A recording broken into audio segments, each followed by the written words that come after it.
Hello everyone, I am Shagun. In this video, we will do question answers of chapter 4 Structure of the Atom, class 9 Science. So, first question is, what are canal rays? The answer is, canal rays are positively charged radiation and it is discovered by E. Goldstein in 1886. These rays consist of positive charge particles known as protons. जो canal rays होती हैं वो एक positive radiation होता है जो ई Goldstein ने 1886 में डिस्कवर किया था और ये इस रेज में पॉजिटिव चार्ज पार्टिकल्स होते हैं, उन्हें हम प्रोटॉन्स बोलते हैं.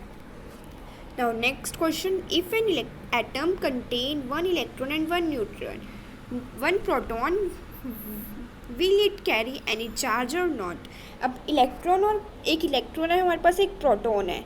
इलेक्ट्रॉन नेगेटिव होता है और जो प्रोटॉन होता है वो पॉजिटिव होता है और जब हम इसका मैग्नीट्यूड निकालते हैं वो इक्वल होता है, इसलिए ये एक दूसरे को कैंसिल आउट कर देंगे और ये न्यूट्रल हो जाएंगे. इनके ऊपर कोई चार्ज नहीं आएगा, ये न्यूट्रल है.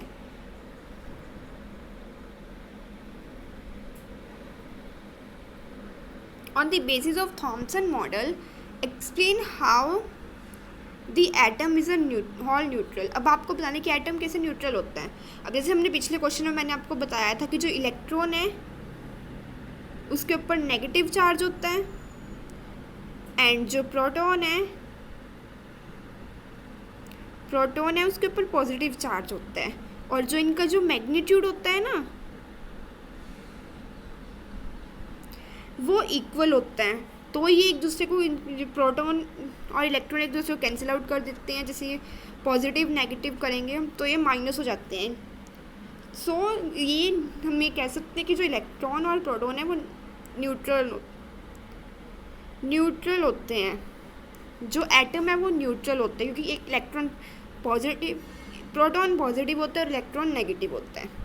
On the basis of Rutherford models of an atom, which subatomic atomic particle is present in nucleus of an atom. अब न्यूक्लियस ऑफ एटम, जो एटम है उसके न्यूक्लियस में क्या प्रेजेंट होता है? जो एटम है उसके न्यूक्लियस में प्रेजेंट होता है प्रोटॉन्स. सो आंसर इज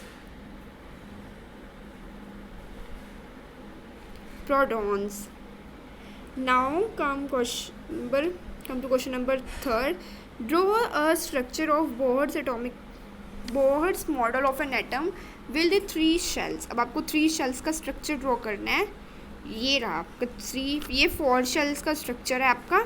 इसमें आपको लास्ट वाली शेल नहीं काउंट करनी इसके आंसर के लिए, ये 4th वाली नहीं करनी. ये आपका फर्स्ट शेल है K शेल, सेकेंड शेल है आपकी L एंड थर्ड शेल है आपकी M और ये न्यूक्लियस है बीच में. ये स्ट्रक्चर आएगा आपका यहाँ तक. इसमें 4th शेल नहीं ऐड करनी क्योंकि आपको 3 शेल स्ट्रक्चर बोला है. Now come to question number 4. What do you think would be the observation if the alpha particle scattering experiment is carried out using a foil of a metal other than gold? अगर हम किसी और metal की जो gold foil है हम उसे gold की ना लेके किसी और मेटल की ली तो हम क्या ऑब्जर्व करेंगे? तो हम ये ऑब्ज़र्व करें कि उसमें कोई चेंज नहीं होगा क्योंकि जो गोल्ड के मेटल की होती है वो बहुत पतली होती है, जिससे ये ऑब्जर्वेशन शो हुई थी जो हमने पढ़ा था. लेकिन अगर हम किसी और मेटल की फॉयल यूज़ करेंगे, गोल्ड की नहीं करेंगे, तो हमें कोई ऑब्जर्वेशन शो नहीं होगी क्योंकि जो गोल्ड से ज़्यादा पतली हम किसी और मेटल की फॉयल नहीं बना सकते और इस एक्सपेरिमेंट के लिए हमें बहुत ज़्यादा पतली चाहिए होती है फॉयल, इसलिए हम किसी और मेटल की यूज़ नहीं कर सकते. Now come to another question, that is name the 3 subatomic particles.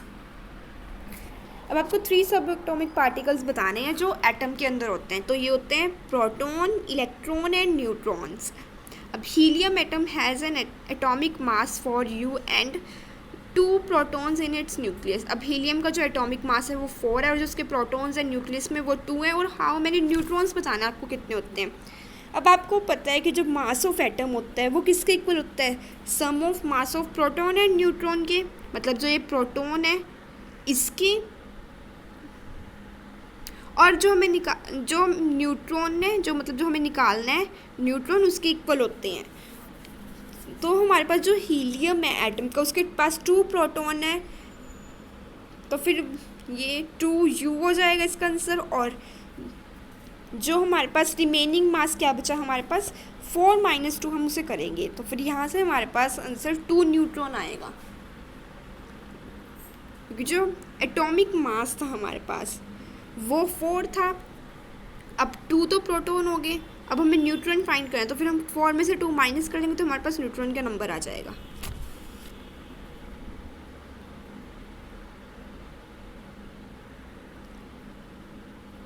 Right the distribution of electrons in carbon and sodium atom. आपको कार्बन और सोडियम एटम के इलेक्ट्रॉन्स की डिस्ट्रीब्यूशन लिखनी है।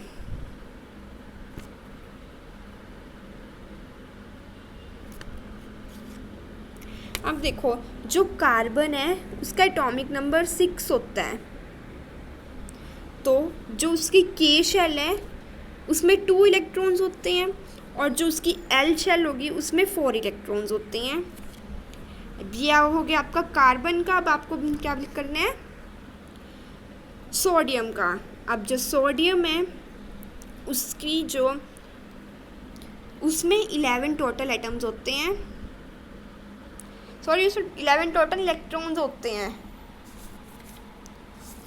तो हमें क्या बताना है इसमें, हमें बताना है कि उनकी जो टोटल उनकी शेल्स में कितने इलेक्ट्रॉन्स होंगे टोटल। इसका एटॉमिक नंबर 11 होता है। अब हमें क्या फाइंड करना है कि उसकी इलेक्ट्रॉन्स कितने होंगे इसमें। सो जो के शेल होगी हमारे पास उसमें तो हमारे पास कितने होंगे 2 एटम्स, जो एल होगी सॉरी इलेक्ट्रॉन्स, और जो एल होगी उसमें 8 होंगे, एंड जो एम होगी उसमें होंगे 1। सो ये हमने 11 इलेक्ट्रॉन्स थे इसमें, और हमने 11 ये डिस्ट्रीब्यूट कर देंगे कैसे, के एल एम शेल में होते हैं ये। तो इसमें टोटल इलेक्ट्रॉन्स आ गए आपके पास, टोटल 11 है इसमें। अब हमें ना इसमें आपके पास एक टेबल है पेज नंबर 51 पे एनसीईआरटी बुक में। आपको इसमें एटॉमिक नंबर सबके लर्न करने होंगे, तभी आप इसकी जो वैलेंसी है वो निकाल पाओगे और आप इसको डिस्ट्रीब्यूट कर पाओगे इलेक्ट्रॉन्स को के शेल में कितने होते हैं, एल एम एन में। देखो अब हमें पता था कि जो यहाँ पे सोडियम है उसका एटॉमिक नंबर हमें पता था, इलेक्ट्रॉन एटॉमिक नंबर हमें पता था 11 है, तो फिर तभी हम इन्हें इसके इलेक्ट्रॉन्स को डिस्ट्रीब्यूट कर पाए के एल एम शेल में। Now come to another question, if K and L shell of an atom are full, then what would be the total number of electrons in।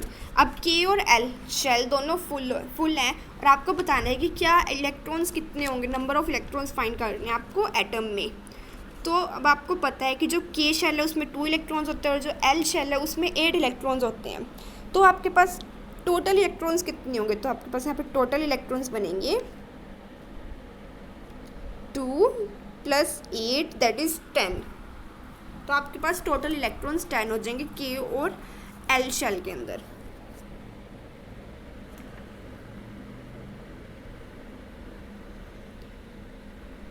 Now come to another question, how will you find the valency of chlorine, sulphur and magnesium. अब आपको chlorine, sulphur और magnesium के लिए आपको पहले इनका atomic number पता होना चाहिए क्या क्या होता है, उसके बाद आपको ये भी पता होना चाहिए कि इसको हम कैसे डिस्ट्रीब्यूट करते हैं के एल एम शेल में।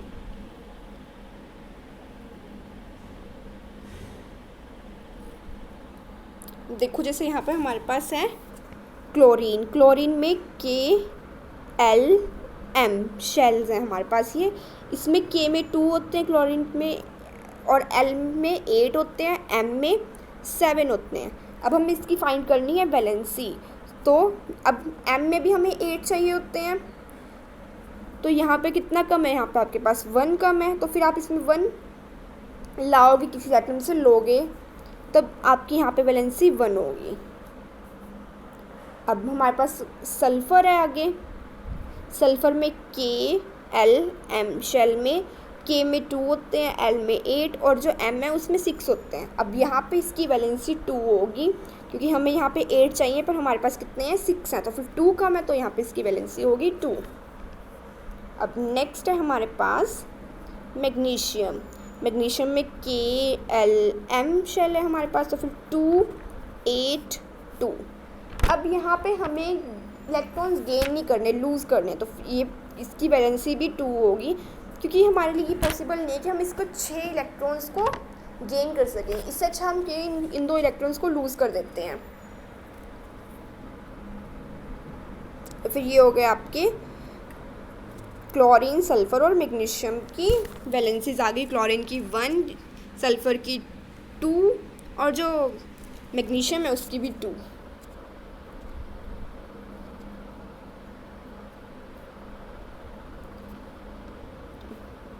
Now come to another question. If number of electrons in an atom is 8, number of electrons है एटम में 8 और नंबर ऑफ प्रोटॉन्स भी आपके पास 8 ही हैं, तो आपको फाइंड क्या करना है इसमें, what is the atomic number, atomic number find करना है। अब आपको पता होगा कि एटॉमिक नंबर किसके इक्वल होता है, नंबर ऑफ प्रोटॉन्स के। सो एटॉमिक नंबर होगा यहाँ पे 8। एटॉमिक नंबर फर्स्ट का है ये 8, और जो सेकंड है हमारे पास उसमें आपको फाइंड करना है what is the charge on the atom. अब आपको चार्ज फाइंड करना है, जो चार्ज इक्वल होता है number of both electrons and protons के इक्वल होता है। सो इलेक्ट्रॉन्स नेगेटिव होते हैं, प्रोटॉन्स पॉजिटिव होता है। जब हम 8 में 8 माइनस 8 एंड प्लस 8 करेंगे तो इट बिकम 0, तो चार्ज होगा 0। अब नेक्स्ट क्वेश्चन आपके पास, what with the help of the table 4.1 table आपके पास 51 पेज पे। सो आप उसको ओपन कर लो टेबल को। आपको फाइंड करना है mass number of oxygen and sulphur atom. Oxygen और सल्फर एटम का आपको मास नंबर फाइंड करना है। अब आपको पता है जो मास नंबर होता है वो किसके इक्वल होता है, मास नंबर होता है आपका equal number of protons plus number of neutrons के। अब जो नंबर ऑफ प्रोटॉन्स कितने हैं हमारे पास ऑक्सीजन में 8 और नंबर ऑफ न्यूट्रॉन्स भी 8 हैं, तो मास नंबर होगा आपका 16। ऐसे सल्फ़र का फाइंड आउट करना है आपको। सल्फ़र के लिए मास नंबर, तो ये आपके पास होगा नंबर ऑफ प्रोटॉन्स होते हैं 8 सल्फ़र में और नंबर ऑफ न्यूट्रॉन्स भी 8 होते हैं, तो फिर ये आपका आंसर आ जाएगा 16। सॉरी 16 होते हैं, यहाँ पे 8 नहीं होते।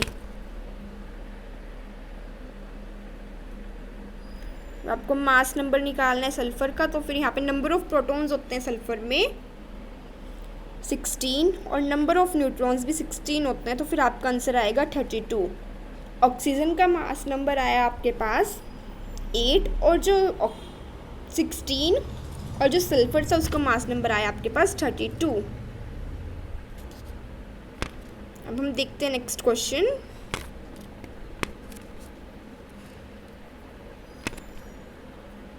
अब आपको सिंबल गिवन है, आपको इसके सब atomic particles found in each them. अब आपको इसके सब एटॉमिक पार्टिकल्स बताने हैं।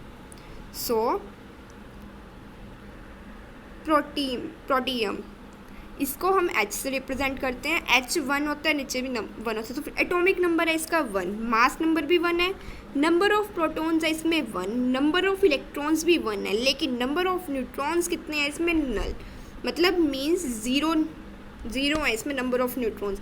अब D मीन्स ड्यूटेरियम, इसका एटॉमिक नंबर 1 है पर जो मास नंबर है वो 2 है, नंबर ऑफ इलेक्ट्रॉन्स भी 1 है, लेकिन जो नंबर ऑफ न्यूट्रॉन्स है वो 1 है। यहाँ पे 0 था, यहाँ पे 1 है। और इससे आगे हम ट्राइटियम में आएंगे तो फिर हम देखेंगे कि जो इसका एटॉमिक नंबर है वो तो 1 ही है, मास नंबर यहाँ पे 3 आ गया। 3 कैसे आया, क्योंकि जो यहाँ पे नंबर ऑफ प्रोटॉन इलेक्ट्रॉन तो सेम रहे, लेकिन जो नंबर ऑफ न्यूट्रॉन्स थे वो 2 हो गए। अब इसमें सिर्फ आपका फ़र्क पता है क्या बन रहा है, जो नंबर ऑफ न्यूट्रॉन्स फर्स्ट में थे मीन्स प्रोटियम में थे वो 0 थे, नेक्स्ट में हमने किया तो उसमें 1 आ गया और जो नेक्स्ट था उसमें 3 आ गया। इसी वजह से इसके जो मास नंबर है उसके ऊपर इफेक्ट पड़ा। Now come to last question, write the electronic configuration of any one of isotope and isobar. अब आपको आइसोटॉप और आइसोबार की इलेक्ट्रॉनिक कॉन्फ़िगरेशन लिखनी है। अब आइसोटॉप्स क्या होते हैं? आइसोटॉप मीन्स जिसमें सेम इलेक्ट्रॉन। अब आपको बताने की जो आइसोटॉप की है सेम इलेक्ट्रॉनिक कॉन्फ़िगरेशंस बतानी है आपको। अब आइसोटॉप हमने क्या पढ़ा था, क्या होते हैं? आइसोटॉप होते हैं जिनमें एटॉमिक नंबर सेम होता है, और जो आइसोबार होते हैं उसमें क्या होता है? मास नंबर सेम होता है। अब आपको बताना है सेम इलेक्ट्रॉनिक कॉन्फ़िगरेशन आइसोटॉप की। सो हम लेते हैं इसमें कार्बन, ये 2 कार्बन लिए हमने, कार्बन के 2 आइसोटॉप्स लिए जिसमें, और जो इसकी इलेक्ट्रॉनिक कॉन्फ़िगरेशन थी वो 2-4-2-4 ही रहेगी। इससे हमें क्या पता चला कि जो आइसोटॉप है उनकी इलेक्ट्रॉनिक कॉन्फ़िगरेशन सेम होती है। Now come to isobar. हमने इसमें यहाँ पे Ca और Ar लिया। Ca मीन्स आपका जो Ca है वो है सिंबल कैल्शियम का, और जो आपके पास Ar है, Ar सिंबल है आपका आर्गन का। नाउ अब हमें इसमें क्या बताना है? We have to find the electronic configuration. अब जो आपके पास ये है Ca है उसकी इलेक्ट्रॉनिक कॉन्फ़िगरेशन होगी 2882, और जो आपके पास Ar है आर्गन उसकी है 288। अब हमें यहाँ से क्या पता चला? जो आइसोबार्स होते हैं उनकी जो इलेक्ट्रॉनिक कॉन्फ़िगरेशन होती है वो डिफरेंट होती है। अब यहाँ पे हमारा जो इस चैप्टर के जो क्वेश्चन आंसर्स है वो ख़त्म हो गए हैं। अब इसके बाद इससे नेक्स्ट वीडियो में हम इस चैप्टर है इसके एक्सरसाइज क्वेश्चन कंप्लीट करेंगे। Thank you.